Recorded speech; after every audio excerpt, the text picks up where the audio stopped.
Bienvenue dans ce nouveau format passionnant qu'est le podcast.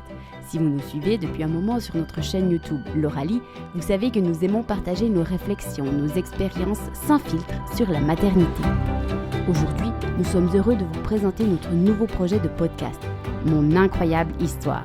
Ce format audio nous offre la possibilité de creuser plus en profondeur sur tous ces sujets qui nous tiennent à cœur, mais surtout de vous donner la parole, d'écouter vos récits de résilience, de courage et d'aventure que vous avez traversés et surmontés.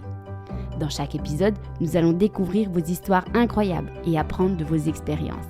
Préparez-vous à être inspirés et émus par ces témoignages de vie exceptionnels. Tout de suite, place au premier épisode. Bonne écoute. Laura savait depuis toujours qu'elle voulait une grande famille. Alors, après avoir rencontré son mari, c'est tout naturellement qu'ils décidèrent d'avoir des enfants. C'est à l'arrivée de leur troisième petit garçon que la vie de cette famille a pris un tournant inattendu, lorsque Maë, leur bébé de 2 mois et demi, a été confronté à une maladie rare qui a mis sa vie en péril. Face à cette terrible épreuve, ils ont dû faire face à l'angoisse, à l'incertitude et à la douleur qui les assaillait. Mais ils ont aussi trouvé en eux une force inébranlable et des ressources insoupçonnées pour surmonter cette épreuve. Je vous laisse Laura vous raconter son histoire, où la douleur et l'espoir se mêlent dans une danse complexe. Bonjour Laura. Salut. Merci. Laura. Merci de t'être déplacée, d'être venue jusqu'à moi. Je me réjouis trop de t'écouter parler de ton histoire, de ta famille et de tout ce que vous avez traversé ensemble.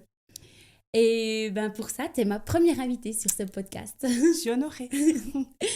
Et puis donc, je vais te laisser, pour commencer, je vais te laisser te présenter toi, ce que tu as envie de dire un peu sur toi. Et puis comme après, on va beaucoup parler de ta famille, si tu peux aussi présenter ta famille. Ouais. Alors moi, c'est Laura, j'ai 35 ans. Et je suis mariée avec Philippe, qui a 36 ans, on habite à Bienne. Et on a 4 enfants. Voilà.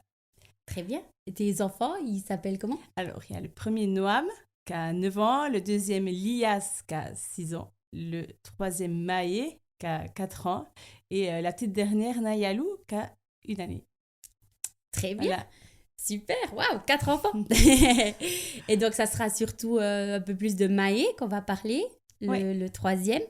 Mais avant d'en venir à lui et à son histoire, et à votre histoire, on va déjà un petit peu, pour un peu mettre du contexte, un petit peu peut-être, depuis quand tu t'es vraiment mis avec ton mari, enfin ton copain, mari, quand est-ce que vous avez eu l'idée après de se dire, on commence une famille, etc. Si tu peux un peu me raconter un peu le cheminement. Ouais, alors, j'ai rencontré mon mari au scout. J'ai une amie qui m'a dit qu'il manquait des chefs. Puis je me suis dit, cool, je vais commencer les scouts sur le tard. Hein, j'avais une 20aine d'années. Et j'ai rencontré du coup mon mari là-bas. On a fréquenté pendant un peu plus de 2 ans. Et après, on s'est mariés. Et après, justement, on voulait une grande famille. Depuis le début. Depuis le début. Les deux. Voilà, depuis le début. Et puis, j'étais horlogère à la base. Et je me suis un peu exilée à Lausanne avec lui. Parce que lui, il fait médecin. Puis, il faisait ses études là-bas. Du coup, j'ai arrêté, puis après, je suis tombée enceinte, puis du coup, je suis restée maman au foyer. D'accord. Donc, toi, c'était vraiment l'objectif de toujours avoir une grande famille, plusieurs enfants. On voulait 4 enfants, du coup, c'était logique que je reste à la maison, vu que lui, il a des horaires irréguliers. Oui. On voulait pas se croiser tout le temps. Oui, bien sûr. Du coup, c'était comme ça, voilà. On était les deux sur le même... sur la même ligne. Depuis le départ. Depuis le départ. Et puis lui, il était encore aux études ou il était déjà médecin? Alors, il travaillait, mais comme assistant. Ok, ouais. Donc, il avait quand même aussi déjà vraiment bien des horaires... Oui, voilà. Des horaires d'assistant, mais avec une paye d'assistant. Donc, c'était non plus pas... Voilà. Mais voilà. Maintenant, il a son diplôme, tout bon. On y est arrivé. On y arrive. Quelques années plus tard, c'est bon. On en voit le bout, mais voilà. Ça fait du bien quand on y arrive. Tes premiers enfants, donc t'avais quel âge quand t'as eu... c'était donc Noam, hein, Noam, oui. J'avais 25 ans quand je l'ai eu. Mm-hmm. Et puis après, tu t'es dit direct, je vais enchaîner. Oui, voilà. On va enchaîner. Ils ont 2 ans et demi d'écart entre le premier et le deuxième, puis entre le deuxième et le troisième. Ok. Ouais. Donc, quand même... C'était prévu quand ils étaient relativement rapprochés. Ok. Et puis le premier, tout s'est bien passé? Ouais. Alors, tout s'est bien passé, mais après... c'est le premier, du coup, je prenais un peu les conseils à droite, à gauche, puis c'est ce que j'ai plus fait avec les autres. Ah, c'est bien. Je dis, non, je vais faire comme je veux. Et du coup, avec le deuxième, c'est relativement bien plus facile quand on s'écoute soi-même, en fait. Oui, quand on ose s'écouter soi-même. Exactement. Oui. Malheureusement, souvent, le premier, on n'a pas cette force pour pouvoir dire ma voix compte plus que toutes celles que j'entends. Exactement. En effet. Et puis après, quand donc, vous avez eu le deuxième, Lias, et après, tu t'es dit, bah, voilà, comme t'en voulais 4. On continue. On était sur la lancée, tout se passait bien. Toi, tu aimais être à la maison, ça, vraiment. tu te sentais à ta place. Ouais, non, je me sens bien à la maison. Franchement, c'est cool. C'est défiant. Oui, bien sûr. Mais c'est chouette. Très bien. Et puis après, comment alors, dis-moi un peu plus en détail, donc cette fois-ci, comment s'est passée la grossesse de Maë? Alors, nickel, tout comme d'habitude, sauf que chaque fois, ça va toujours plus loin, mes grossesses, alors que normalement, ce serait l'inverse, mais là, c'est toujours aller plus loin, plus loin. Bref. Du coup, j'arrive au terme à Maë, et il arrive, c'était prévu pour le 31 décembre, et il a décidé de venir en 2019, du coup. Il est né le 2 janvier. Oui. Et puis, tout s'est bien passé. À la maternité, tout s'est bien passé. Enfin, vraiment un accouchement de rêve, un début de rêve. Oui. Et en sortant de la maternité, ils m'ont dit, si jamais il y a de la fièvre avant 3 mois, faut tout de suite consulter. Chose qu'on m'avait jamais dit pour les autres. Ah, d'accord. Et tu penses qu'il y avait déjà... Il pensait déjà à quelque chose? Non, pas du tout. Non, il n'y avait rien à signaler. Tout était normal. C'était juste le truc de base que normalement, on te dit à la maternité. On te dit, oui. Alors, ouais. On ne me l'a jamais dit. Ouais. Mais pour les deux autres, jamais. Et pour lui, on me l'a dit. Ok. Ouais. Voilà. Donc, du coup, c'est resté dans ma tête. Je me suis dit, ok. S'il a de la fièvre, je viendrai à l'hôpital. Ouais. Ok. Et puis donc, après, vraiment, il est né, tout allait bien. Ils ont fait les check-up, le pédiatre, tout. Tout bien. Ouais, tout bien. Il n'y avait rien à présager. Ouais, franchement, un petit bébé extraordinaire, trop chou. Il faisait que de sourire. Il a commencé à sourire tôt, vers à peine 4 semaines, il souriait. C'était trop chou. Ah, c'est tellement chou. Trop de bonne humeur tout le temps. Et puis, à ces 2 mois et demi, je devais aller au pédiatre faire les vaccins. Oui. Et puis, en fait, en allant le matin chez le pédiatre, je me suis tordu la cheville, mais juste en sortant de chez moi. Ouais. Et je ne pouvais plus marcher. Ah mince. Embêtant. Du coup, j'ai téléphoné au pédiatre en disant que là, je ne pouvais juste plus me déplacer, qu'il fallait déplacer le rendez-vous pour que, voilà, je ne me voyais pas me déplacer avec les 3. Enfin, bref, c'était compliqué. Du coup, j'ai dit, il faut qu'on annule le rendez-vous. Puis voilà. Et je suis restée à la maison. Puis ma belle-mère, elle est venue un peu m'aider la journée parce que j'avais vraiment trop mal aux pieds. Puis vers midi, comme ça, j'ai vu qu'il avait de la fièvre. Oui. Puis j'étais bizarre, 2 mois et demi, de la fièvre. Qu'est-ce que je fais? Mais il était vraiment bien. Oui. Vraiment bien. Il avait aucun autre symptôme? Non, vraiment juste de la fièvre. 39. Oui. C'est quand même pas 38, c'est pas 37,8, enfin, c'est 39. C'est quand même de la fièvre. En plus, il n'y avait pas les vaccins, donc je me suis dit, c'est pas les vaccins. Oui. Et après, j'ai attendu que mon mari rentre. Ma belle-mère me dit non, mais il faut pas aller, il est trop bien, ça sert à rien. Puis mon mari a pu, je sais pas, puis je mais téléphone quand même aux urgences qui nous disent si on y va ou pas. Mm-hmm. Puis après les urgences, il a dit oui, moins de 3 mois, il faut venir aux urgences. Oui. Donc vous êtes allés. Du coup, j'ai demandé à une copine de venir avec moi aux urgences pour t'aider. Voilà, parce que je pouvais plus conduire. Et après, mon mari, lui, il est resté avec les 2 grands à la maison. Et après, arrivé aux urgences, ils me disent mais il est pâle. Ah, et toi, tu avais remarqué ça? Non, mais après, on est tous blancs dans la famille, on est tous pâles. C'était en janvier, février-mars, il n'y avait pas encore trop de soleil. Voilà, pâle, ouais, si vous voulez, mais voilà, ok. Oui. Après, il dit, on va quand même prendre du sang pour contrôler. J'étais ok, après de l'urine. Puis du coup, c'était vraiment à la rigolade. En plus, avec ma copine, on rigolait parce qu'il y a le petit truc à faire pipi, là, oui. Du coup, voilà, à poil avec ce petit machin. C'était rigolo. Non, c'était rigolo. Moi, j'étais vraiment sereine parce que il était cool. Il mangeait comme d'hab. Il y a tout qui était comme d'habitude, juste de la fièvre. Quoi. Toi, et en plus, quand ils ont repris la fièvre, quand on arrivait là-bas, il avait 37 et quelques. Ah, c'était redescendu. Oui. Donc, du coup, j'étais là, ils vont me renvoyer à la maison. Voilà, quoi. Et en fait, ils ont quand même préféré faire tous les tests. Sang. Après, du coup, il y a l'infirmière qui vient, puis elle met du truc anesthésiant sur les coudes, dans le pli, là, dans les 2. Puis je suis là, pourquoi vous avez déjà pris au bout du doigt, pourquoi vous le mettez dans le pli, là Et elle t'a pas expliqué? Non, mais on veut juste reprendre un petit peu du sang pour être sûr. Mais sans t'expliquer? Rien du tout. Je suis là, ok, comme une bizarre. Ouais. Je me suis dit, peut-être que le sang, il a coagulé, ou je sais rien, peut-être qu'ils doivent, je sais pas. Voilà. Et après, un peu plus tard, et on a vraiment attendu longtemps, je suis arrivée vers 7h, puis vers 10h, il y a 2 médecins qui rentrent dans la pièce. Et là, je me suis dit, bon, ok, 2 médecins qui rentrent, il y a un problème. Il y a un problème. Ouais. Là, tu avais presque plus de doute ou bien... Non, là, j'ai plus de doute. J'ai vu les médecins arriver, je les ai vus encore par la petite fenêtre qu'il y a dans la porte. Là, j'ai vu 2 personnes arriver, je là, non, là, surtout que c'était dit que je n'avais pas encore vu. Ouais. Je me suis dit, non, il y a quelque chose qui ne joue pas. Alors là, ils m'ont dit que le sang, ça n'allait pas, qu'il n'avait plus de globules rouges, qu'il était... les globules rouges, les plaquettes, c'était tout à plat, puis qu'il avait sûrement une maladie grave, qu'il ne savait pas encore trop ce que c'était une leucémie, ou c'était le SAM, qu'ils appellent ça. Oui. Puis qu'il fallait aller à Berne pour faire plus, pour investiguer plus pourquoi c'était comme ça. Du coup, j'ai appelé mon mari, puis je lui ai dit que c'était grave, qu'on était transférés à Berne, puis qu'il fallait qu'ils viennent. Et vous étiez transférés d'urgence? Oui, l'ambulance, ils arrivaient nous prendre, quoi. Et ils vous ont pris avec? T'as pu aller, toi? Alors moi, j'ai pu aller avec mon mari. Alors moi, j'étais dans l'ambulance avec Maë, et puis mon mari en voiture derrière. Oh là là, et la copine, donc t'étais là... Elle est partie, partie, voilà, là t'étais en mode rigolade, mais elle était là jusqu'au moment de l'annonce, donc elle a vécu aussi l'annonce avec toi. Et ton mari, comment lui, il a réagi? Sa première réaction, c'était quoi? Alors lui, il était là, mais pourvu que ça soit pas un cancer, pourvu que ça soit pas un cancer. Ouais. Et puis moi, j'avoue que... Blanc. Tu savais pas. Je l'avais, cancer ou pas cancer, c'est grave. Ça a l'air d'être grave, donc du coup... Et après, donc directement, vous partez alors moi, je pars à Berne. Avec mon mari, on n'a pas eu le temps de beaucoup discuter. Moi, je suis allée dans l'ambulance avec lui, et puis... Tout s'est passé très horrible. Vite. Pourquoi il s'est passé Mais quoi? je n'osais pas le regarder. J'ai l'impression qu'il était mort déjà dans son toxicose. C'était horrible. Ouais. J'ai vraiment eu la peine de le regarder pendant tout le trajet, bien une Berne. Je ne sais pas si... Ouais, c'était horrible. Alors qu'en fait, physiquement, mais il n'avait pas était bien, changé il dormait, plus il avait l'air bien. Enfin, je veux dire, mais dans ma tête, il était déjà mort. Ah ouais, oh là là. Et du coup, j'étais bloquée. Ouais. J'étais vraiment bloquée. Un trajet qui a duré très long. Très long. Je m'imaginais tout et n'importe quoi. Ouais. Bah oui, parce que tu ne savais pas, en fait. Donc, là, mais qu'est-ce que tu lui mettrais à enterrement?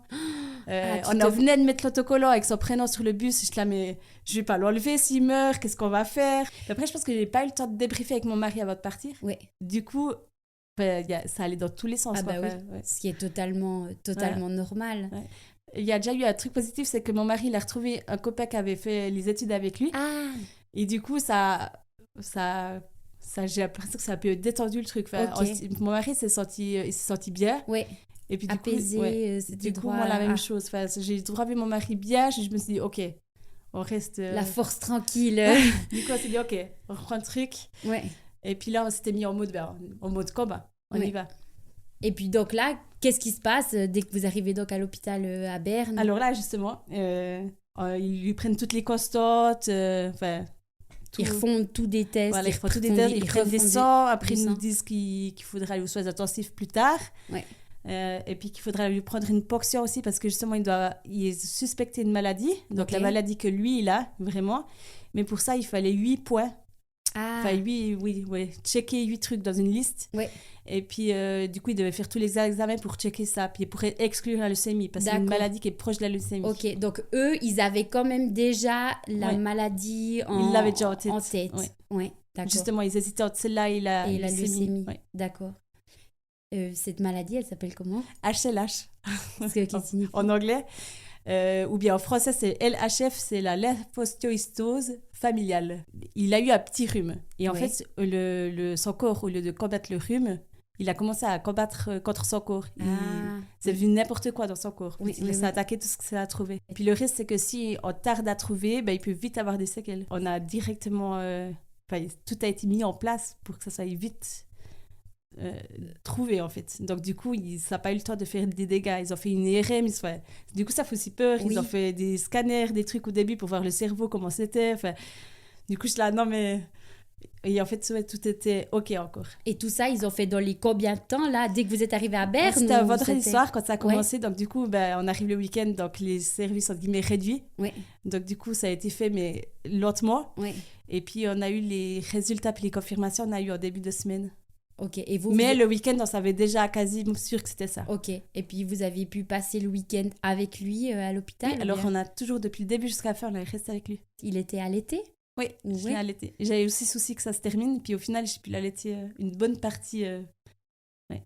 Ah, d'accord, parce que toi, tu avais très à cœur. Oui, alors moi, l'allaitement, ça me tient à cœur. Ouais. Et puis, oui, donc du coup, je suis allée le plus loin que je pouvais, jusqu'à ce qu'on m'autorise. D'accord. Ah bah, c'est chouette. C'est chouette, ça fait combien jusqu'au le Mais plus loin justement, qu'on t'a jusqu'aux autorisé? 7 mois, parce qu'après, il devait rentrer en bulle stérile, donc du coup, je devais arrêter. Donc, jusqu'à ces 7 mois. Ah, donc c'est déjà ça. Et puis, donc là, maintenant, vous êtes donc à Berne, vous avez maintenant cette annonce, c'est un peu, voilà, attendu. Et là, tu me dis qu'en début de semaine, ils viennent et là, ils te posent le verdict, c'est ça? Voilà. Et là, donc, ils te disent qu'il a cette maladie et quelles sont maintenant, quelles sont les choses à entreprendre, et quelle est la suite pour Maë, mais aussi après pour vous en tant que parents. Est-ce que vous avez pu le reprendre à la maison? Est-ce qu'il fallait faire des allers-retours? Fallait rester sur Berne? C'était quoi le... Alors, on nous a annoncé le diagnostic. Oui. Et là, on nous a dit que du coup, la professeure qui s'occupait de cette maladie, parce que c'est une maladie rare, c'est une naissance sur 50 000. Et du coup, la professeure qui s'occupe de cette maladie, elle est à Zurich. Oui. Et ils nous ont laissé le choix en disant, soit vous restez à Berne et puis on traite comme on traiterait cette maladie, mais voilà, ou vous allez vers la professeure à Zurich. Et puis là, elle s'y connaît mieux. Et puis il y a des traitements en études sur cette maladie. Oui. Puis comme ça éviterait, ça diminuerait les doses ou ça supprimerait la chimio. Oui. Alors que là, vous traiterez directement avec de la chimiothérapie. Du coup, nous, on a décidé d'aller à Zurich vers la professeure qui s'y connaît sur la maladie. Mm-hmm. Mais du coup, ça compliquait tout, vu que là, à Berne, c'était facile. Les grands, ils pouvaient venir nous rendre visite. Vous étiez assez près, voilà, assez proche. Fait, tant que la maladie, elle était active dans le corps de Maë, et ben, on ne pouvait pas partir de l'hôpital. Il fallait d'abord stabiliser la maladie. Ah, d'accord. Pour pouvoir après rentrer à la maison. Mm-hmm. Donc, du coup, il fallait de toute façon la stabiliser avant de pouvoir rentrer. Donc, c'était de toute façon hospitalisation. Donc, du coup, il fallait les grands les caser à une autre place. Oui. Et donc, les grands, ils avaient quel âge là? Alors, 2 ans et demi et 4 ans. Oui, ils n'avaient pas commencé l'école. Ici, le grand, il venait de commencer. Oui. Ouais. Donc là, quels ont été les aménagements pour Alors, du coup, partir sur Zurich? Mes beaux-parents, ils habitent en face de chez nous. Oui. Donc, du coup, ils ont pris mes enfants chez eux. Chez eux, les deux grands. Les deux grands chez eux, ouais. Oui. Après, ils se relayaient un peu avec mes parents. Enfin, il y a plusieurs personnes qui les ont quand même pris pour un peu enlever la charge sur mes beaux-parents. Oui, bien sûr. Oui. Et puis, mais donc, vous avez déménagé à Zurich? Alors, il y a des studios qui mettent à la disposition pour les parents. Ah, à côté de l'hôpital? Oui, ou bien des chambres. Et puis, en fait, les chambres, ils les donnent quand c'est des hospitalisations, c'est que c'est pas encore trop défini combien de temps. Et les studios, c'est quand c'est défini combien de temps. Et vous? Donc là, moi, je dormais avec Maë dans la chambre. Oui. Et mon mari, lui, dormait dans une chambre à côté. D'accord. Dans des chambres qu'ils mettent à disposition. Et donc, les journées, comment elles se passaient à l'hôpital? Parce que du coup, c'est devenu ta nouvelle maison. Oui. Alors, les journées à l'hôpital... Alors, déjà, à Berne, on était bien lotis. Hein. Vraiment, super jolie vue depuis la chambre. C'était chouette. L'hôpital est comme relativement neuf. Donc, du coup, voilà. La salle de jeu pour les grands frères, elle était top. Il y avait plein de jeux. Enfin, ils aimaient trop venir. Mm-hmm. Puis, en fait, on est reparti le jeudi de l'hôpital. Donc, on a fait à peine une semaine à Zurich. À Berne. Et après, on allait à Zurich. Et là, on arrive à Zurich et...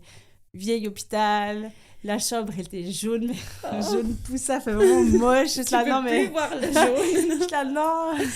Les toilettes à Berne, il y en avait dans la chambre, là c'était dans le couloir. Enfin, je suis là, non. Enfin, j'ai tout de suite eu peur en me disant, non, mais ça va pas le faire en fait. Ouais. Puis au final, c'était quand même chouette. Puis en fait, que ce soit à Berne ou à Zurich, on était dans le couloir. De l'hémato-oncologie. Oui. Donc, du coup, avec tous les enfants cancéreux. Oui. Vu que les traitements, ça plus la même chose que pour le cancer. Du coup, c'est aussi rude de me retrouver dans un couloir et de voir tous ces enfants malades. Enfin, c'était assez difficile les premiers temps d'être dans ce milieu-là. Quoi. Oui. Mais du coup, donc, les mamans, les familles qui étaient aussi dans ces couloirs et dans ces chambres, elles vivaient un petit peu la même chose... Que toi, que vous, t'as pu... Après, c'était difficile parce que Zurich, je parle pas allemand. Ah, ouais. Du coup, quand mon mari était là, c'était plus mon traducteur. Puis on arrivait à... Voilà. Mais quand j'étais toute seule, c'était difficile d'entrer en contact. Avec des gens, puis d'un peu discuter. C'était un peu difficile. Mais après, j'ai trouvé une de maman qui parlait quand même français par là-bas. Et donc, du coup, ça m'a au moins rassurée d'avoir... Parce que tu devais te sentir quand même vraiment seule, en fait. Quand même un petit peu, ouais. Mais du coup, les journées, elles sont comme... Oui, ça passe vite, hein. Le matin, ils viennent, ils prennent du sang, ils prennent la température, ils prennent la tension. Enfin, il y a toujours un truc médical qui se passe. Ouais. Puis après, il était quand même assez surveillé tout le long. Donc, du coup... Et là, tu pouvais quand même encore le prendre dans tes bras. Je pense que tu as quand même pu... Oui, alors ils ont dû lui installer un cathéter à Berne. D'accord. Donc, il avait toujours ses tuyaux partout. Ouais. Donc, du coup, voilà, il faut juste faire attention aux tuyaux, Oui. faire au fil. Oui. Quand on le rechange, voilà. Il faut juste faire plus attention, mais on s'y fait vite. Ouais, on s'habitue. Là, alors, oui. Ouais, c'est triste, mais ma foi, on s'habitue Voilà. puis on s'aguerrit avec ce qu'on a besoin de Le plus difficile, ça a été les médicaments, ils ont dû commencer tôt. Puis du coup, on lui donnait par la bouche. Et puis, je pense que c'était ça qui était plus difficile à lui obliger à prendre, puis à lui trouver des techniques pour qu'il les avale direct. Oui, parce qu'il n'aimait pas, ou Non. il voulait pas. Du coup, il y en a des qui passaient par les veines, Oui. mais il y en avait des autres qui devaient prendre par la bouche. Puis là, c'était...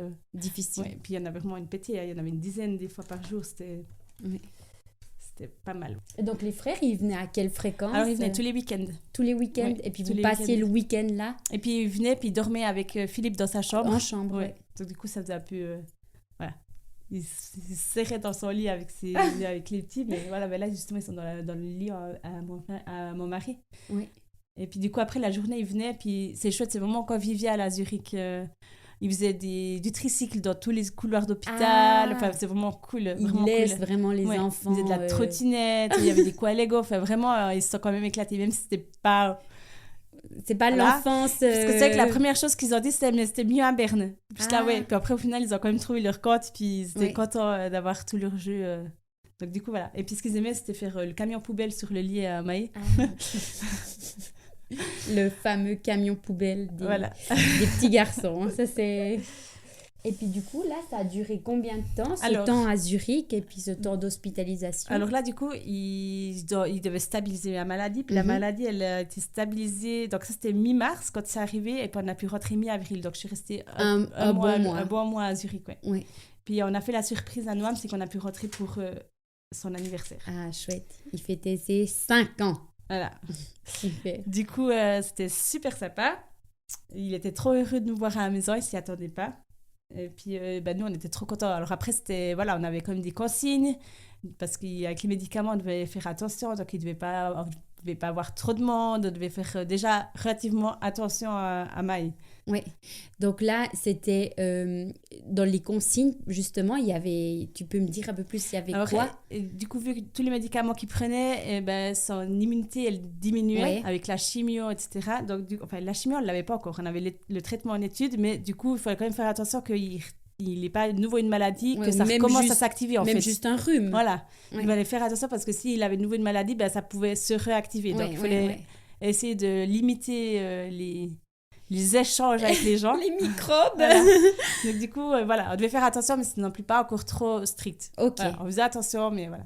Donc, en fait, la consigne, c'était qu'il ne retombe pas malade. Voilà. Mais vous aviez quand même encore tous des médicaments à lui donner? Oui, alors, il y avait Spitex qui venait à la maison, qui préparait tous les médicaments à moi. Oui, Spitex, c'est quoi? Alors, c'est les soins à domicile, et puis aussi pour les enfants. Oui. Et du coup, il venait, je crois que c'était... Je sais plus si c'était tous les jours. Oui. C'est loin, hein. Je crois que c'était tous les jours qu'il venait. Et puis du coup, il me préparait les médicaments pour la journée, etc. Ok. Et du coup, ça nous a rassurés aussi de savoir que Spitex venait. Des professionnels qui venaient, qui s'occupaient, Donc, on n'était quand même pas lâchés comme ça. Et de toute façon, on devait aller 2 fois par semaine à l'hôpital. À Zurich. Pour son traitement. D'accord. En études. D'accord. Donc c'était intraveineux. Donc, du coup, c'était obligé que ça aille par là. Oui. Puis après, il avait aussi des transfusions de sang et puis de plaquettes régulièrement aussi. Donc, on devait contrôler aussi toujours son hémoglobine, etc. Mais ça, ces transfusions, elles se faisaient aussi à Zurich? L'hôpital, oui. Donc, du coup, c'est pour ça qu'il faisait toujours 2 fois par semaine le contrôle du sang pour être sûr que quand on nous revoyait à la maison, on était bon pour quelques jours sans transfusion. Oui. Et du coup, quand vous rentriez à la maison entre ces jours, c'était comment l'ambiance Alors, mais ça allait. En fait, je pense qu'on était tellement contents de se retrouver que franchement, on était sur nos petits nuages. On était, c'est cool, on nous voit à la maison. Ouais, vous étiez rassurés d'être à la maison. Voilà. Notre but, c'était de ne pas retourner à l'hôpital jusqu'à la greffe. Parce qu'en fait, on nous a annoncé, j'ai oublié de le dire, on nous a annoncé qu'il fallait une greffe de moelle osseuse. Ok. Et puis, du coup, il fallait qu'il soit stable, le temps qu'on trouve un donneur compatible. Ouais. Et puis, qu'il n'ait pas de rush, tout comme ça. Donc, du coup, il fallait Voilà. Patienter pour pouvoir être greffé. Donc, vous aviez cet objectif plus ou moins loin d'avoir cette greffe de moelle osseuse. Ouais. Parce que le traitement en étude, il aide à stabiliser puis à réduire la chimio ou à ne pas donner de la chimio du tout. Mais il guérit pas. Mais il guérit pas. La maladie amyloïde ne peut pas guérir sans transplantation de moelle osseuse. Ok, mais donc la transplantation, elle guérit. Là, elle guérit, oui. Ok. Et donc ça, ils vous avaient quand même donné une espèce d'échelle fourchette. En fait, ils ont contrôlé les frères. Oui. Parce que les parents, on est compatibles qu'à 50%. D'accord. Voilà. Ouais. Tous les parents sont seulement à 50% Ouais. compatibles. Et du coup, les frères, ils peuvent être à plus. Donc, ils ont d'abord contrôlé les frères. Ouais. Puis aussi contrôler qu'ils n'aient pas, eux, la maladie. Parce qu'elle aurait pu être venir plus tardif. Même si normalement, c'est petit, il y a des exceptions, c'est que ça peut venir plus tard. Et ils étaient tout bons. On a eu de la chance. Ouf. On avait une chance sur 4 d'avoir un enfant malade. Ouais. Ben, on en a eu 2, c'était bon. Ouais. Le troisième, c'est arrivé sur le troisième. Parce que c'est génétique, la maladie. D'accord. Mais tu le savais? On ne le savait pas, non. Non. Mm-mm. Et vous savez, ça vient même maintenant en fait, du côté de... moi, j'ai le gène ça et Philippe a le gène ça. Et gène ça plus gène ça, ben, ça donne un risque sur 4 de l'avoir. Ah, d'accord. En fait, de la transmettre. Mais ben, ça, vous aviez aucune idée, en fait. Vous ne le saviez pas. Mm-mm. D'accord. Et puis donc, ben, justement, cette fourchette, ils vous ont donné combien Ils ont dit 6 mois. Ah, mais pardon, d'abord les frères, alors, ils ont été testés pour voir la compatibilité. Pas compatible. Et donc, pas compatible. Donc, du coup, ils vont dans la banque de données mondiale. Oui. Et puis là, ils cherchent quelqu'un de compatible avec Maï. Ok. Et ils vous ont dit, ça prendra à peu près 6 mois. Dans 6 mois, la greffe. Mais qui trouve le donneur, ça peut être un peu plus tôt. D'accord. Donc, ça allait. Donc, ça allait. On se dit 6 mois. 6 mois, c'était visé gros. Donc, normalement, on se dit, avec chance, ça sera avant. On était vachement enthousiastes. On était trop, limite, on était trop dans le monde des bisounours. C'est bon, il y a un remède, il va être guéri. En plus, mon mari me disait tout le temps, mais c'est pas un cancer, il n'y a pas de rémission. Quand il sera guéri, il sera guéri. Donc, du coup, c'est bon, c'est trop facile. Voilà. Non, on était vraiment en mode... Bah, tant mieux. Vous avez pu avoir cette bulle... Une bulle qui n'a pas duré longtemps parce qu'une semaine et demie après être rentrée à la maison, une fièvre. Voilà. Oh non. Donc là, directement... Urgence à Vienne, parce que c'était en soirée. Oui. Je le voyais graisser l'après-midi. Je me disais, c'est bizarre comme il graisse. Je me c'est bizarre. Du coup, on était on va quand même aller. Puis ils ont repris du sang et tout. Ils disaient, non, mais il faut retourner à Zurich. Puis après, arrivé à Zurich, ils nous ont dit, alors là, il faut l'étude ne suffit pas. Il faut commencer avec une mini-dose de chimio quand même en plus. Ah, d'accord. Donc là, on a commencé la chimio. Mais réduite par rapport à ce qu'on nous aurait donné, donc. Ok, et donc là, la chimio, ça voulait dire retour alors, on a été à l'hôpital 2 semaines, je crois, qu'on a été hospitalisés là. Donc, c'était pendant C'était juste pour de nouveau restabiliser la chose. Okay. Ah oui, parce qu'on a dû lui mettre une sonde assez vite parce que les médicaments, ça allait plus pour lui donner. Ah oui. Puis du coup, on lui a mis une sonde pour qu'on lui mette les médicaments par la sonde parce que... Mais donc, il prenait que les médicaments? Que les médicaments par la sonde. Il pouvait quand même il manger encore. Il tétait, on a commencé les bouillies, ça allait. Mais c'était juste pour les médicaments, la sonde. D'accord. Donc là, alors, vous avez fait ces 2 semaines de chimio. Oui, puis après, on rentre à la maison. Et après, vous avez pu rentrer à la maison parce que c'était stabilisé. Alors là, on a eu un petit coup. On s'est dit, OK, c'est pas si facile de rester comme ça, en fait. Mais on était quand même positifs. Et après, on nous a annoncé donneur. Ah, waouh. Dans les combien de temps c'était? Je sais plus, c'était 2 mois après qu'on nous a dit. Ouais. Puis on nous a annoncé une greffe pour juillet. On s'est dit, cool, avec le donneur, tout. En plus, c'était top, le donneur. Il ne pouvait pas trouver mieux. C'était trop bien. Ouais. Et après, quelques semaines avant, je ne sais pas si c'était en juin, on nous dit qu'en fait, ça ne joue plus avec le donneur. Oh on ne sait pas pourquoi. Ils n'ont jamais donné de raison. Non, on ne sait pas si lui s'est désisté ou s'il y a eu un problème avec les contrôles parce qu'il recontrôle, il les convoque, puis il recontrôle le sang, etc., s'il est en bonne santé, etc. Donc, on ne sait pas où c'est qu'il y a eu un problème, mais il y a eu un problème, puis plus de donneur. Et on ne vous l'a jamais dit? Enfin, on ne vous a jamais expliqué la raison, en fait. On vous a juste dit, il n'y a plus de donneur. Puis en fait, quand ils en ont trouvé, ils en ont trouvé 5, des donneurs compatibles avec lui. Donc, on a eu beaucoup de chance. Puis en fait, le premier qui était le top, pas OK. Donc, du coup, ils ont pris le deuxième sur la liste. Ils hésitaient entre le 2 et le 3e parce qu'il y avait une femme qui était plus compatible.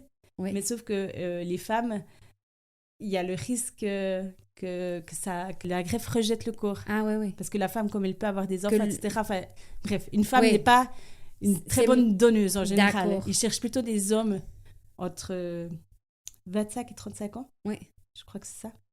Ou bien 18 et 35 ans. parce que justement, c'est le top. Les femmes, ils aiment moins les prods parce qu'il y a plus de complications. Et puis la deuxième, c'était justement la femme. Non, donc ils hésitaient avec la troisième. Ouais. Puis du coup, ils ont quand même dit, bon, on va quand même prendre la femme.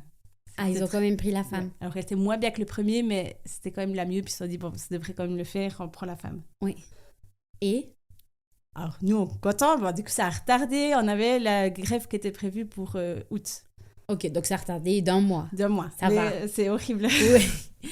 C'est maintenant... c'est les montagnes russes parce que on attend absolument ce délai-là pour se dire, c'est bon, on sort de tout ça. Et ça, non. Oui, alors c'est vrai que maintenant, rétrospectivement, quand on en parle et qu'on imagine juillet, ok, août, on se dit ça va, c'est rien.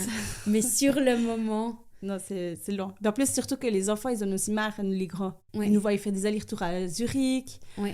On nous demande quand c'est que c'est fini, quand c'est que ça ira mieux. Oui. Donc, du coup, il y a tout le reste derrière. Oui, et puis je pense aussi votre état général au quotidien. Vous n'êtes pas 100% non, on n'est pas serein. Non, ouais. quand même, voilà. On n'est pas serein. On sait quand même qu'on est... on est en équilibre sur un fil. Il faut que tout aille bien jusqu'à la greffe. Et puis, voilà. Ouais. Puis, du coup, avant la greffe, il y a tous les contrôles pour être sûr que tout est OK. Oui. Il contrôle le sang, il contrôle le cœur, il contrôle l'état général. Ils ont refait un scanner pour être sûr qu'il soit au top pour la greffe. Oui. Et donc, il a fait tous ses tests et... Donc, tout parfait. On nous dit, c'est bon, la greffe, elle peut commencer. Du coup, on a profité des derniers jours en famille. Et la semaine où c'est que Maë il devait rentrer en hospitalisation, on a envoyé les grands dans un camp de l'ARFEC. L'ARFEC, c'est une association pour les enfants cancéreux. Et comme Maë a une maladie qui est proche, que c'est une maladie du sang, au final, eh ben, on peut faire partie de cette association aussi, malgré que ce n'est pas un cancer. Et du coup, mes enfants ont beaucoup profité d'eux. Puis ils ont fait un camp la semaine qu'on est parti. Donc du coup, on était contents. On savait qu'eux, ils s'amusaient pendant que nous, on démarrait le processus. Donc, ce camp, il a duré combien de temps? Alors, eux, c'était une semaine. Une semaine. C'était vraiment la première semaine qu'on commençait la greffe. D'accord. Voilà. Puis en fait, avant la greffe, on a fait... Avec les enfants, on a fait tout, vu qu'on n'a pas pu partir en vacances, on a fait un peu tous les trucs de la région. On a fait les chasserales, la tour de Moran, on a fait tous les trucs, on a fait le creux du vent. On s'est amusé à faire un petit tour en famille, des petites vacances avant ça, en famille tous ensemble. Et puis du coup, on arrive, le lundi, ça coûte. Voilà. Et puis là, Maï arrive dans une bulle, ça s'appelle une bulle. Ah d'accord. Donc c'est une chambre qui fait 2 mètres sur 2 mètres. Oui. Où c'est tout stérile. C'est tout stérile, c'est vitré de tous les côtés. Oui. Et puis, on nous explique comment ça va se passer. Donc là, on me dit, c'est fini l'allaitement. Il y a trop de risques. Il ne peut plus avoir de contact avec ma peau. Oui. Donc du coup, c'est fini l'allaitement du jour au lendemain. Clac. Oui. Ah, et ça, tu n'étais pas prête à ça? Ils t'ont pas averti si, que ça allait peut-être... Je savais que c'était la dernière fois. Du coup... je l'ai allaité, on s'est arrêté au McDo avant d'y aller pour se manger un McDo et je l'ai allaité là et je me suis dit c'est la dernière fois que je l'allaite. Ça m'a fait vraiment bizarre. Puis surtout qu'il n'a pas pris le biberon, il voulait pas le biberon jusque là, donc je me suis dit on verra comment ça va. Donc du coup tu te disais je vais peut-être encore tirer à l'été. Ah oui, alors j'ai tiré mon lait tout le long et puis j'avais espoir qu'après les 4 semaines, parce que normalement c'est 4 à 6 semaines dans la bulle, qu'après miraculeusement il puisse reprendre l'allaitement. Donc je suis partie en me disant peut-être que. Voilà. Et puis du coup, on arrive devant cette bulle, on nous montre où c'est qu'il sera. Alors, on ne doit être qu'un dans la bulle. À la fois. Qu'un à la fois. Et puis, avant de rentrer dans la bulle, il faut se laver les mains, se désinfecter les mains. Puis, avec de l'eau spéciale, ils ont mis un truc spécial au robinet, pour être sûr qu'on n'ait pas de germes, machin. Après, on doit mettre le masque. On doit se relaver les mains, redésinfecter les mains. Et après, on doit... rentrer dans la bulle avec puis mettre un survêtement. Survêtement, oui. Et puis après, on se redésinfecte les mains et on peut le toucher. C'était avant le Covid. J'allais la bousiller avant le Covid.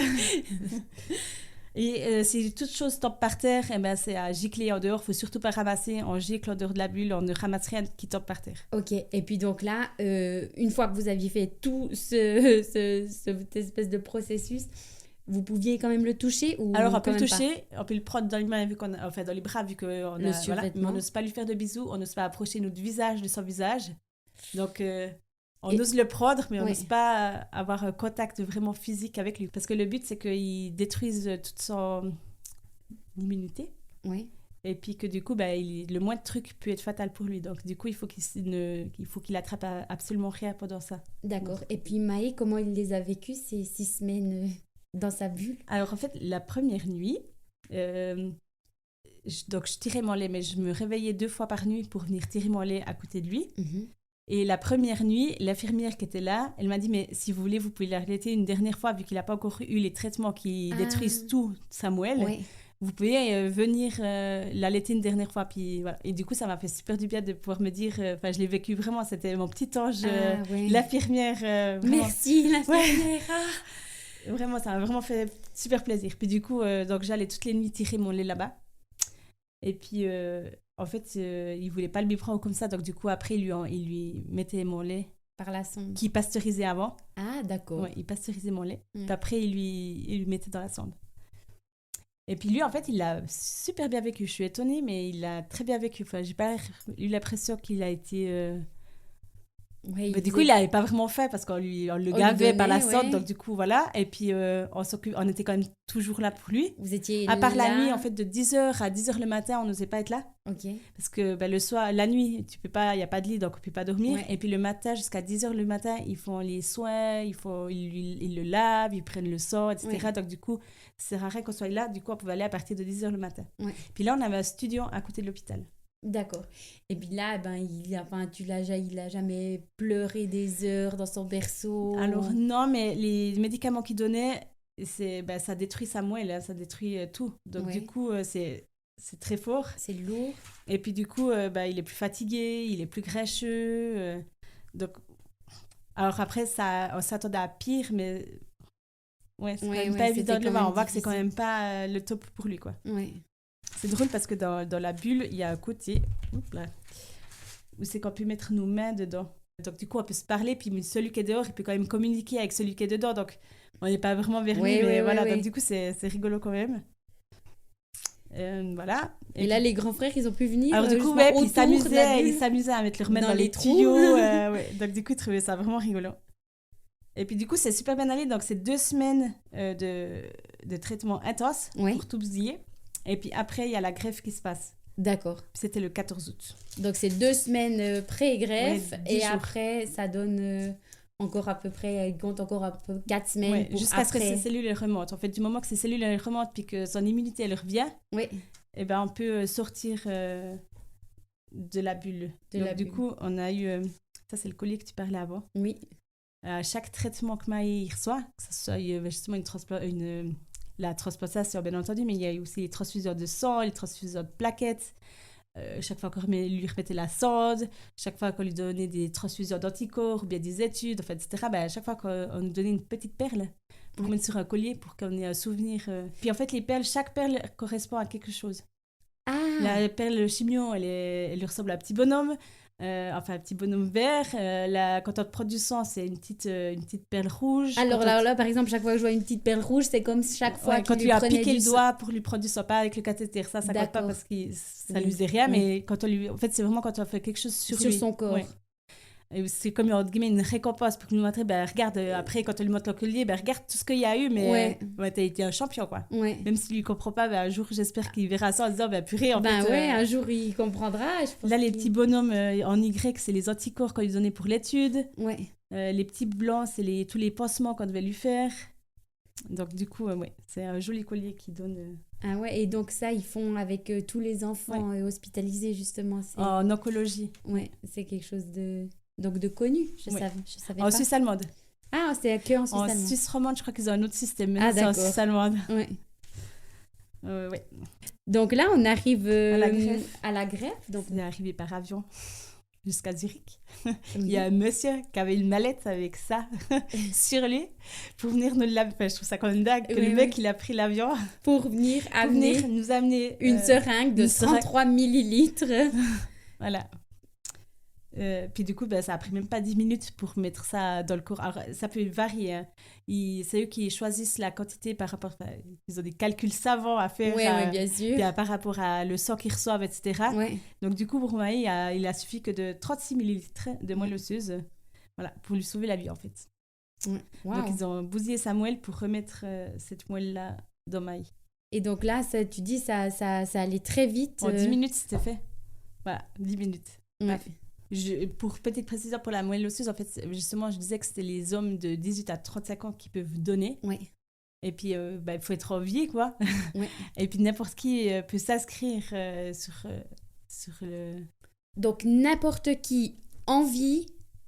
Et puis, je pense, avec quelques tests de bonne santé. Tu reçois à la maison un frottis à faire dans ta bouche. Ouais. Tu le renvoies à la poste et puis t'es inscrit. Ok. Voilà. Hyper facile. Hyper facile, mais vraiment hyper facile. Tu vas sur Don du sang, le truc suisse, la transfusion. Ouais. Puis tu peux aller chercher pour faire d'autres cellules souches. Ouais.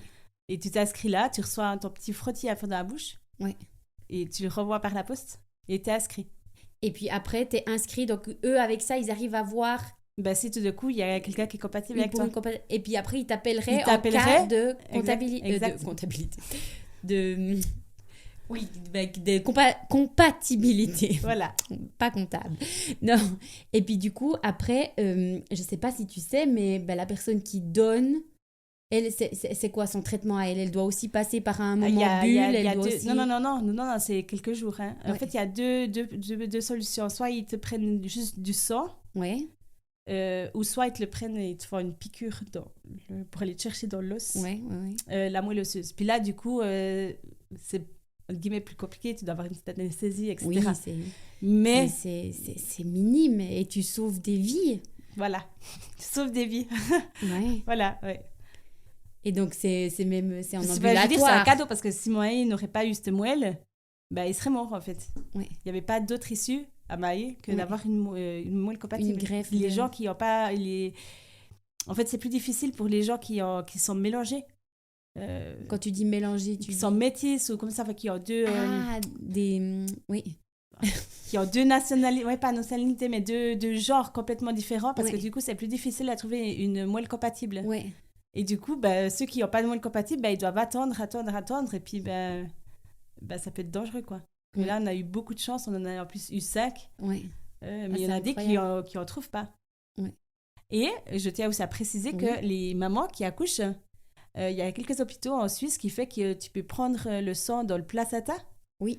Pour justement pour pouvoir faire des dons de moelle osseuse aussi. Et du coup, tu peux dire d'office que ton placenta, tu le donnes pour... Mais quel dommage qu'on nous en parle pas plus tôt. Mais ouais.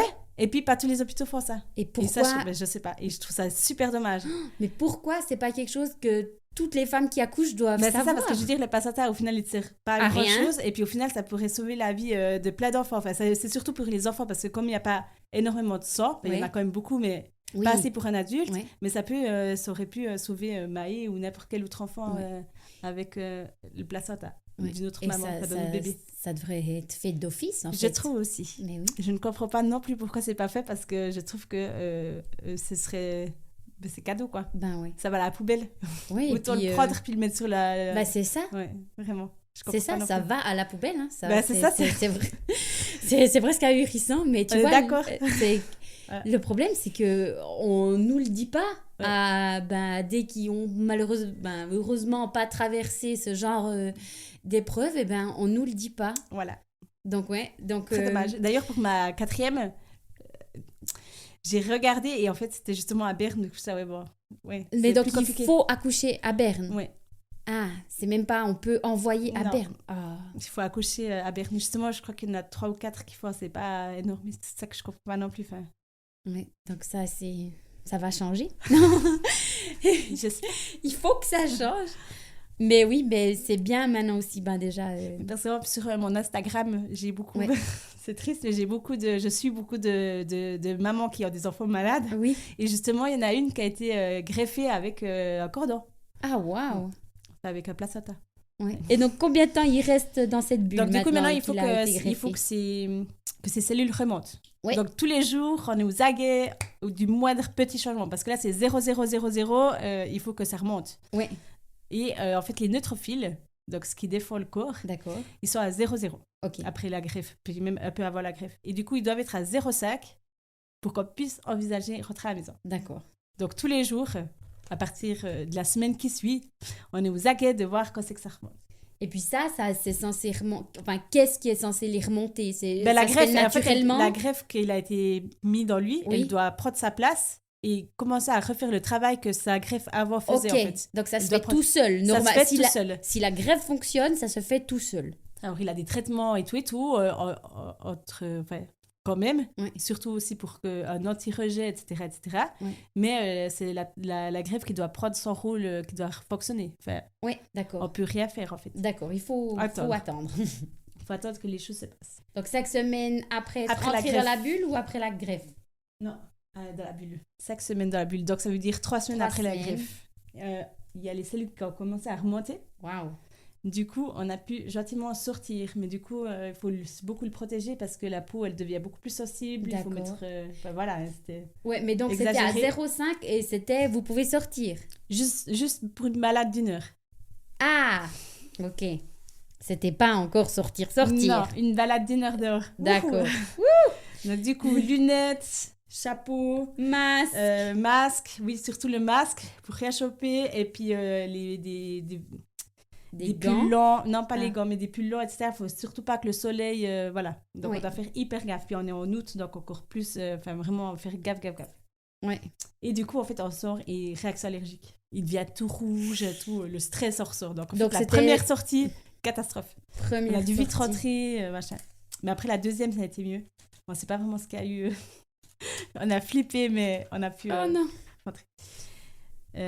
Et du coup, on nous dit, bon, ben maintenant, ça va mieux. On vous enlève de la bulle et puis on vous met juste... ça va mieux, mais...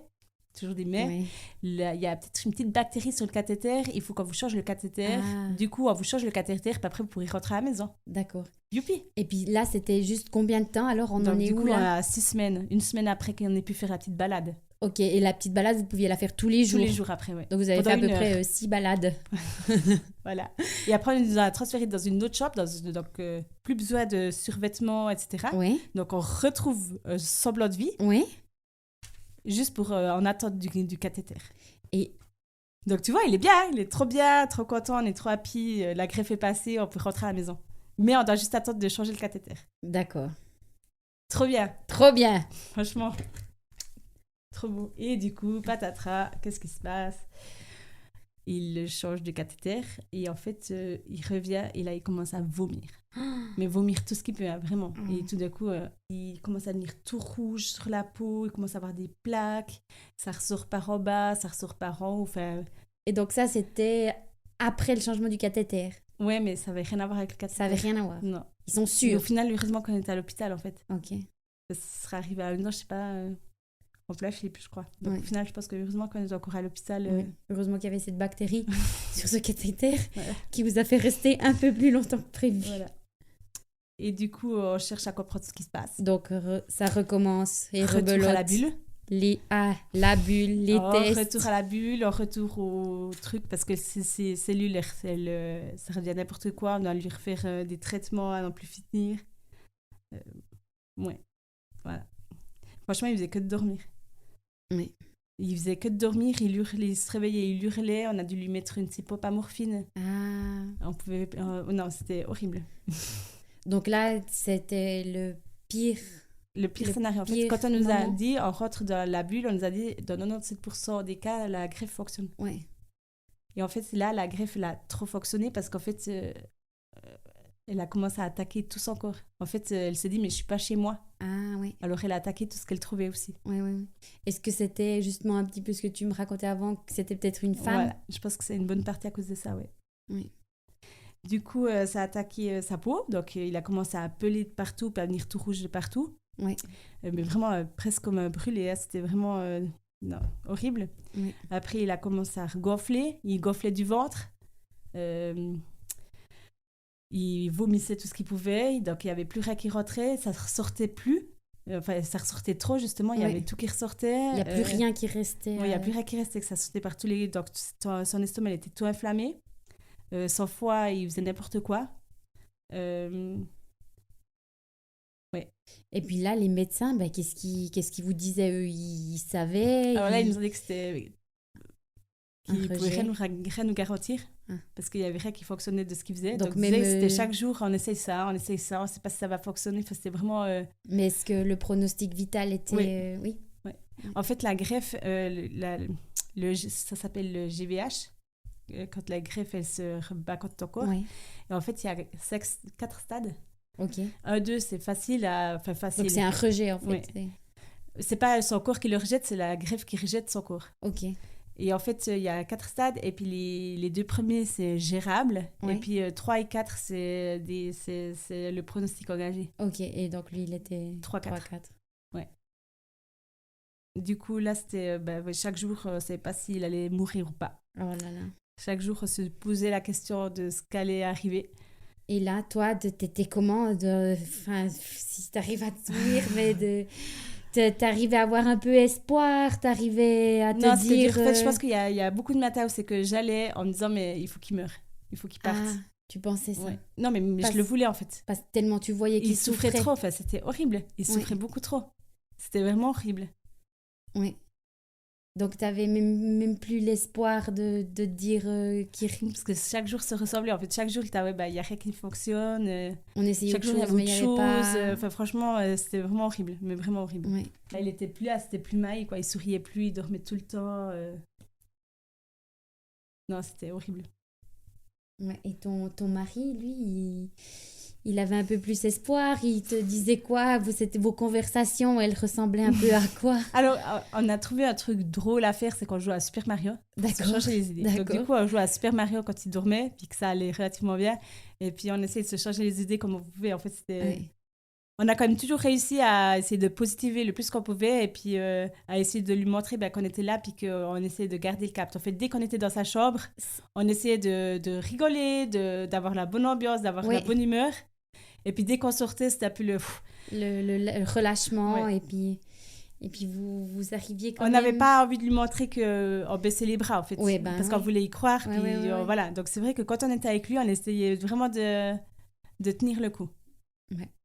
Mais du coup, ton mari, lui, il était quand même plus positif, ou il était vraiment dans cette même optique? Non, je pense qu'on était les deux dans la même optique. On ne savait pas comment ça allait finir. Ouais. Enfin, franchement, on n'avait pas beaucoup d'espoir. Puis même le médecin, c'était chaque jour, il disait, aujourd'hui, on va essayer ça. Je ne sais pas comment ça va aller. Voilà. Puis après, je pense qu'une chose qui l'a aidé, c'est qu'ils ont fait une transfusion de cellules mésenchymales. D'accord. Je ne sais même pas vraiment comment ils font ça, mais ça pue l'ail. Okay. C'est un truc, c'est une transplantation humaine, enfin, c'est un truc humain, mais qui est refait un peu, je ne sais pas comment. Et en fait, ça pue l'ail, mais en fait, jusque dans les couloirs. Ah, d'accord. C'était vraiment donc, tout le monde sait qu'il y a... Du coup, je devais mettre des gouttes d'huile aromatisée dans mon masque. Non, c'était insupportable, cette odeur. C'était vraiment horrible. Même dans les couloirs. C'était impressionnant. T'es arrivé vers la chambre à Maït, là. Ah ouais, il y a eu la transfusion aujourd'hui. Tu savais qu'il y avait... Mais en fait, je pense que ça a beaucoup aidé, parce que tout de coup, ça a commencé à aller mieux. Ça a commencé à tourner. Mais du coup, ça a duré... Je pense que pendant 1 mois et demi, tous les jours, on se demandait s'il allait vivre. Donc, pendant quand même 1 mois et demi, il a eu ce gros trou, là. Ce gros, gros trou, cette longue phase, vraiment, où il était vraiment pas bien, quoi. Puis, du coup, il a commencé à relever les jambes. Ah, un peu d'énergie pour lever les jambes. Purée, il lève les jambes. Du coup, il a commencé à faire des sourires. Et en fait, ça, c'était trop beau, parce que tout le monde l'appelait Monsieur Sourire, parce qu'il faisait des sourires à tout le monde. Puis là, pendant 1 mois et demi, il n'a plus rien fait. Franchement, c'était pas notre enfant. C'était voilà. Et en fait, une infirmière, pendant la nuit, il lui a fait sourire. Et elle l'a pris en photo, et puis elle nous l'a fait... C'est l'infirmière qui a pris cette photo. Et puis elle nous a mis sur notre porte, parce qu'on l'a pas vue. Elle est partie le matin, on la voyait pas. Et en fait, elle nous a mis une feuille sur la porte, puis elle nous a dit, cette nuit, il a souri. Puis elle nous a fait une photo. Et en fait, ça m'a fait trop chaud au cœur de me dire, purée, il a commencé à ressourire, quoi. Alors en fait, du moment où c'est qu'il a commencé à ressourire, on s'est dit, ok, il y a de l'espoir qui revient. Et donc là, vous avez repris espoir. Vous avez repris espoir. Waouh. Et puis là, alors, c'était... en fait, c'était... un de ces traitements qu'ils essayaient, Je pense que ça a été un mélange de tout, mais je pense que le professeur qui s'occupait de Maï à ce moment-là, je pense qu'il a eu des nuits blanches avec le cas de Maï. Parce qu'à chaque fois, il dit, je vais essayer de me documenter, de voir qu'est-ce qu'il pourrait... Enfin, il a vraiment chapeau à lui, quoi, parce qu'il a vraiment... parce qu'ils ont pas compris, même eux, comment c'était, enfin ce qu'il y a eu en fait. Ouais. Il pensait pas que ça peut venir autant Fort. Du coup, il a essayé 2-3 trucs, il s'est documenté, et puis je pense qu'il a fait les bonnes recherches, quoi. Eh ben bravo. Voilà. Et donc là, maintenant, sourire, Un peu de lever nouveau, les jambes, Voilà. on sort de la bulle ou toujours pas? Un peu de nouveau faire des balades. Nouveau retour aux balades. Retour aux balades. Et là, tu peux me rappeler, là, on on est à donne- quelle période là à Donc peu là, on est près en novembre. Ah ouais, donc il y a quand même... On est début novembre. La grève s'est passée en août. Donc là, 14 août, la grève, et puis début novembre, on peut de nouveau sortir. Et en fait, c'est trop 3 beau. bons mois plus tard. Parce que quand on a pu ressortir, les infirmières elles étaient trop contentes de venir le préparer. Et en fait, quand je suis sortie de la bube, elles avaient toutes fait une haie d'honneur. mais non. Franchement, c'était trop beau. Il y avait une dizaine d'infirmières qui ont fait une haie d'honneur pour que je puisse sortir avec ma haie de cette bulle. Enfin, franchement, je l'ai trouvé trop... Au final, c'est des infirmières que tu vois tous les jours depuis plus de 4 mois. Bah ouais. Et les Lia Estis, je pense qu'elles ont eu autant peur que ce que nous, on a eu pour lui. Ah bah oui, et puis parce du coup, que... elles étaient autant émues que moi à pouvoir se dire, maintenant, il peut ressortir faire une balade, quoi. Ouais, ouais. Donc du coup, trop dingue, on peut sortir. Les grands, ils peuvent ressortir des balades avec leurs frères. Voilà. Et le 29 novembre, on peut rentrer à la maison. Waouh. Trop dingue. Donc en fait, là, depuis qu'il y a eu ce traitement qui a fonctionné, qu'il a repris... Du moment qu'il a refait des sourires, c'était bon. Ouais. Donc du coup, le 29 novembre, on rentre à la maison. Du coup, trop bien. Et là, donc, vous rentrez à la maison, mais avec beaucoup Il y a plus de quand même- consignes, parce voilà. que du coup, mes enfants, ils ont dû se faire vacciner contre la grippe, contre la varicelle, Mhm. donc pour avoir absolument rien qui rentre à la maison. Ouais. Du coup, c'est les contacts avec les gens extérieurs, on doit aussi faire toujours attention. Comme il est nourri par sonde, on doit se réveiller 2 fois par nuit, lui changer, lui mettre du lait par la sonde avec la machine qui sonne 1 heure après. Donc du coup, tu te réveilles dans la nuit, tu mets le lait, tu vas redormir une petite heure, 1 heure après, tu relèves le lait et tu refais ça une 2e fois dans la nuit. Plus la journée, la même chose. Enfin, on était à 7 fois quand on devait lui mettre du lait. Et là, c'était du lait, tu tirais toujours Non, ou bien justement, mon lait, ça allait plus. Puis j'ai Ah, arrêté. d'accord. En fait, du moment qu'il a commencé à... Ce down, là. Ouais, moi, j'ai plus avance-toi. l'énergie de faire ça. Ouais. Donc, du coup, c'était les repos. De toute façon, il lui fallait un lait spécial parce que son estomac, il supportait plus rien. Oui, Donc, du coup, après, on a continué avec le lait spécial. oui. Du coup, le lait. Et en fait, à Noël, il a commencé à... Donc, 1 mois après, il a commencé à manger. Ah, waouh. Ouais, il a recommencé à manger.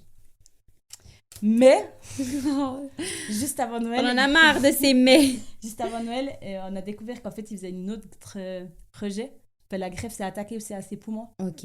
Et du coup, on a dû faire des traitements pour les poumons. Mais il a quand même fêté ses 1 an. Le 2 janvier. Le 2 janvier. Mhm.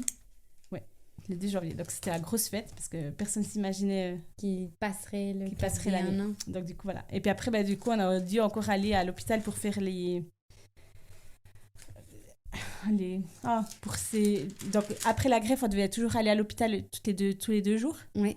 Donc, tous les 2 jours non, à Zurich. 2 jours par semaine. Ah, Et puis ouais, là, ok. faire le traitement pour ses poumons. Il prenait son sang Mhm. pour les poumons et puis il le mettait dans une machine et puis il traitait d'une certaine manière pour lui remettre son sang à lui, Ok. pour attaquer les cellules pour faire que ça attaque plus ses poumons en fait. Ouais. Puis ça a duré encore jusqu'à ces 2 ans et demi.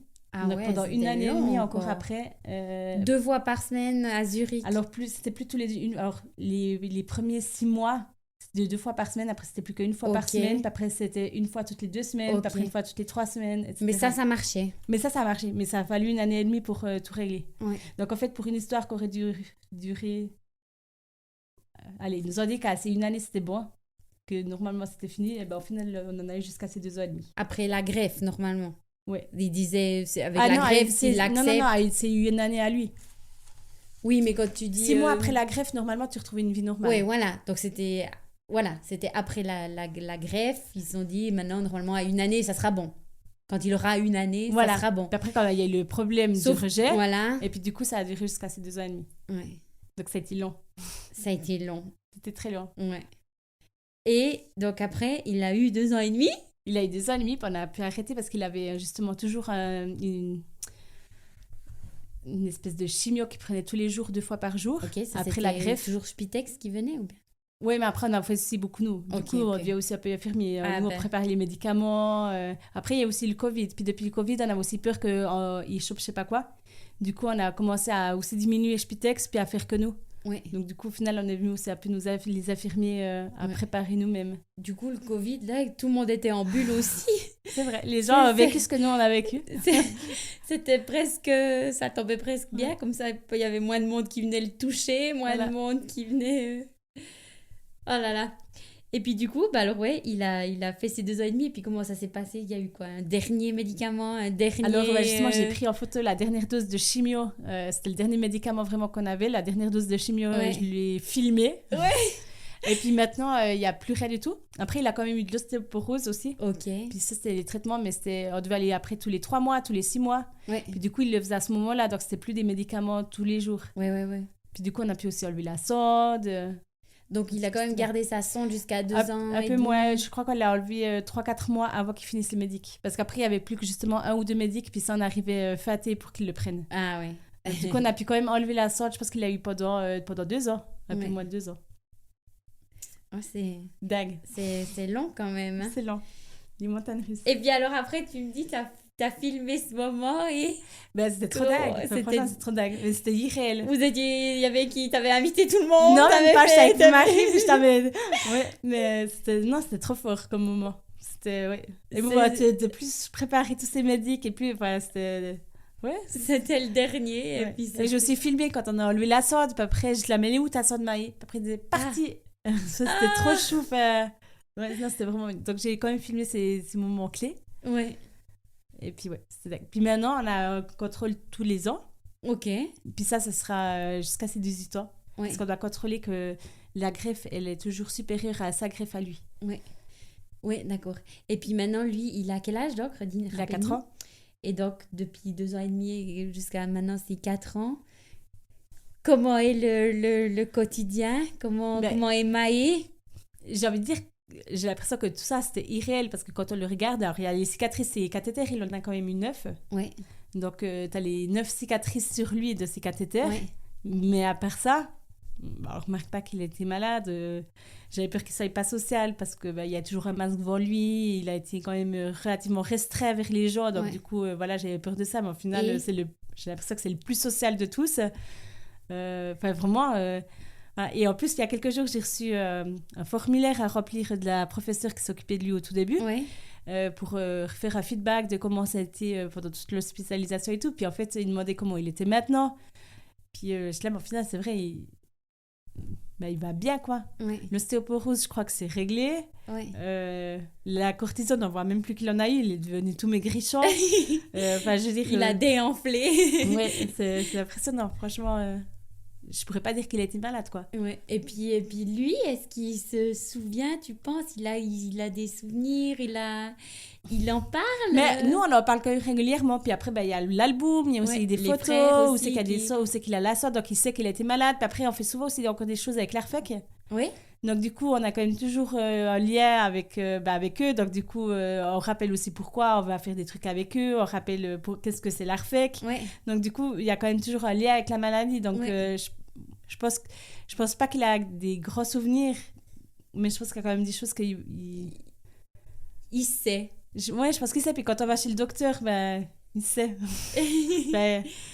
Il a l'habitude, il connaît. Alors, il l'a quand même vite perdu, parce qu'au tout début, il se laissait vraiment beaucoup faire, et maintenant, il commence vraiment à moins se laisser faire. Ah ouais. Alors, maintenant, il se dit, c'est bon, je suis plus malade, hein, vous me laissez tranquille, non? Eh ben, top, super, mais mais les montagnes russes, je crois, c'est vraiment c'est vraiment les montagnes russes. Ce qui définit, parce qu'il y avait toujours espoir, et puis quand même après toujours un de ces mais puis autre chose. En fait, c'est ça qui était pénible, c'est qu'on est vraiment parti en se disant, en une année, le truc, il va être réglé. Ouais.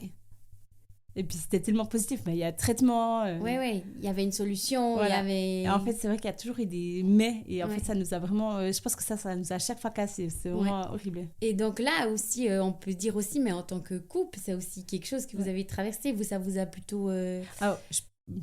Je pense que ça peut casser comme ça peut resserrer. Oui, justement, tu fais partie de... Bon, tu es toujours avec, donc... Mais je suis toujours avec. Et puis vraiment, on était vraiment une bonne équipe. Ouais, franchement, je pouvais pas rêver mieux. Ouais. Autant, quand lui, il baissait les bras, c'est moi qui reprenais le truc. Quand moi, je baissais les bras, c'est lui qui me relevait. Ouais. On a quand même toujours trouvé à rigoler. On a toujours quand même trouvé... on parlait beaucoup. Enfin, chaque jour, on checkait là, comment allait l'autre. Enfin, on a été beaucoup au final à s'exprimer, à dire aujourd'hui ça va pas, enfin. Oui. Et puis on s'est beaucoup ouvert, enfin je veux dire, on s'est pas caché les trucs, on a vraiment été, voilà. Le fait que lui soit médecin, et ça a un petit oui, peu ça a beaucoup aidé aussi. aidé. En fait, ce qui a aidé, c'est que moi, je pose aussi beaucoup de questions. Donc lui, je pense que ça lui faisait aussi un peu feedback, puis il réfléchit. Enfin, je pense que le tout a fait... on a vraiment fait un beau duo. Ouais. Ah ben, ouf alors. Vraiment. Et puis les grands frères, comment ils en parlent aujourd'hui de toute cette Alors, les grands période? frères, vu qu'ils étaient beaucoup tout seuls, Ouais. ça les a vachement soudés. Maintenant, ils sont vraiment inséparables, les deux grands. Ah, j'ai l'impression que ce sont vraiment... ils étaient sans le papa et maman, donc du coup, je pense qu'ils ont été... ils se sont vraiment soudés l'un à l'autre. Ouais. Puis, je trouve que maintenant encore, on le voit qu'ils sont vraiment une complicité spéciale, vraiment. C'est un petit duo, quoi. Ouais. Ils ont dû être forts, ils ont dû être sans papa-maman, ils ont dû... Mais Maë, j'avais peur que quand on revienne avec Maë, ça soit un peu... voilà, puis en fait, ils l'ont vraiment pris sous leur aile. Enfin, franchement, je trouve que ça s'est vraiment tout fait bien. En fait, je pense que ça pouvait pas être mieux. Ouais. Bah après, avec tout ce que vous avez traversé, on peut quand même aussi avoir après des choses qui se passent facilement. Voilà, je suis vraiment reconnaissante, en fait. Le seul hic, je me dis que maintenant, avec Maë, la nourriture, c'est quand même un peu difficile. Enfin, il est vachement difficile. Ouais, bah parce je sais pas si c'est un lien ou pas, mais du coup, je pense que c'est un peu un hic du truc. Je trouve que voilà. Le fait d'être quand même aussi nourri par son dépit de Je pense qu'il y a eu des choses. Puis après, aussi, quand il a eu la greffe, avec tout ce qu'il y a eu avec son estomac, tout qui ressortait, comme ça, voilà, je pense qu'il y a eu quand même pas mal. Mais au final, c'est le seul point noir que je pourrais dire qu'il y a maintenant, en fait. Oui, et puis ça peut encore s'améliorer ou changer avec les années. Après, je pense que le deuxième point noir, c'est que moi, je pense que ça m'a quand même pas mal traumatisé, tout ça. Oui. Parce que il y a eu toujours quand même des rechutes, je l'ai quand même vu, je le voyais quasi mort dans mes bras. Et puis tu l'as dit, hein, tu as même un moment presque espéré qu'il s'en aille parce que tellement il était mal. Et puis aussi, juste avant la greffe, il a commencé aussi à faire non, c'était après la greffe, des spasmes du sanglot. Ok, c'est quoi? C'est quand il a une frustration comme ça, tout d'un coup, il devient inerte, puis bleu, puis vraiment inerte dans tes bras. Ah, ouais. Pendant combien de temps?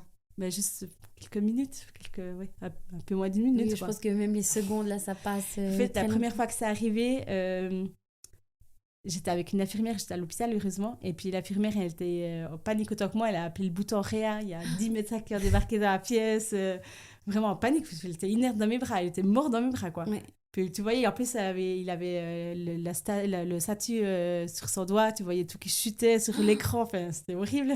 Oh là là. Puis après, il s'est arrivé, puis du coup, il est revenu à lui. Il était c'est juste un espace du sanglot.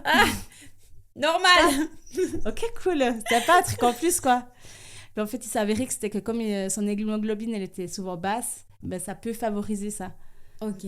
Du coup, du moment où c'est qu'après, l'hémoglobine, elle était stabilisée, il n'y a plus, mais je pense que j'ai quand même eu sexy frayeur avec ça quand même. Oui. Mais du coup, c'est quand même des choses qui marquent, quoi. Bien sûr. Voilà. Bien sûr. Et donc, du coup, là, maintenant, tu dis ça marque, mais sur le moment, mais tu penses que dans ton quotidien, aujourd'hui, ça t'a aussi beaucoup changé? Oui, parce que maintenant, je suis venue parano pour tout, en fait. Mes enfants, ils ont de la fièvre, je suis vite en panique. Ah oui. Il y a quelqu'un qui dit qu'il a mal à une place aussi, j'imagine le pire. Enfin, c'est vraiment, c'est quand même un handicap pour moi. Tu pars tout de suite dans des scénarios catastrophes. Ouais, vraiment. Alors que j'étais pas du tout comme ça avant. Vraiment pas du tout. Ouais. J'étais vraiment dans le monde des bisounours. J'étais insouciante. Et là, vraiment plus rien. L'inverse. Ouais. Et puis, malgré tout, en fait, il y a quand même un 4e bébé qui est arrivé. Parce que j'ai toujours dit à mon mari que j'étais triste qu'en fait, on m'a volé la première année de mon fils, en fait. Ouais. Il n'y a rien qui a été normal pendant sa première année. Ouais. Puis ça, puis on m'a volé mon allaitement aussi. Ouais. Puis ça, on a toujours voulu 4. Du coup, je ne peux pas me dire qu'on finit comme ça, en fait. Ouais. Même si je suis reconnaissante qu'il soit là et que tout va bien, mais on en a voulu 4. Puis j'ai pas envie que la maladie, elle nous vole au final ce projet, quoi. Ouais. Et ton mari, il était tout de suite d'accord? Il était aussi... Alors, on a beaucoup discuté parce que vu que c'est une maladie génétique... Ah, il y avait une possibilité que... que le 4e, il l'est aussi. Et puis, on voulait pas revivre tout ça, quoi. Oui. Et donc... Du coup, on était, soit pas d'enfant, soit on adopte, ou soit on fait une FIV avec dépistage avant. Oui. Du coup, on a opté pour la FIV avec le dépistage avant. D'accord. Donc, ça, c'est ce que vous avez fait. Oui, exactement. Et c'est de là qu'est née...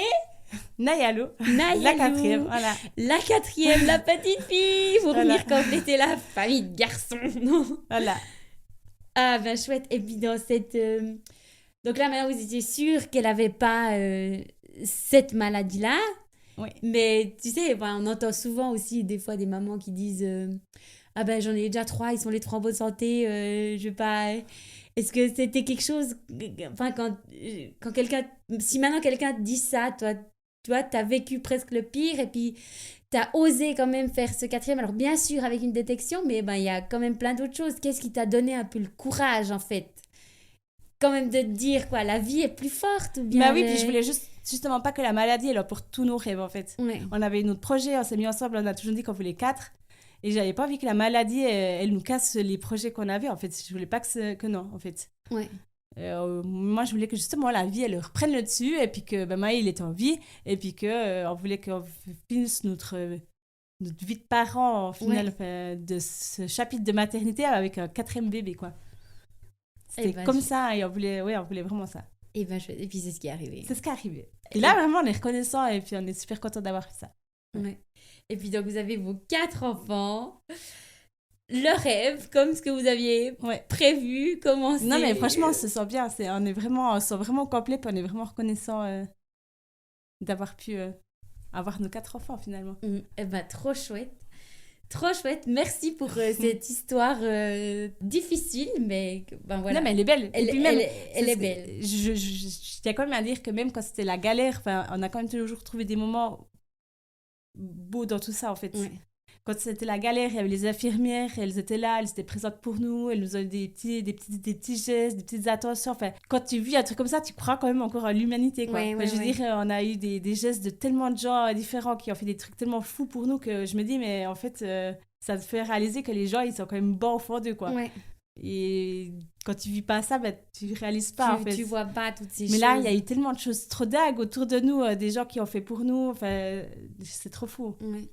Du coup, voilà, c'était la galère, mais en même temps, on a vécu des trucs merveilleux. Ouais, et puis, ça vous a aussi hyper soudés. Et puis, vous avez traversé voilà, une épreuve. Je me dis, on a vécu ça, il n'y a rien qui peut casser mon couple, finalement. Ouais.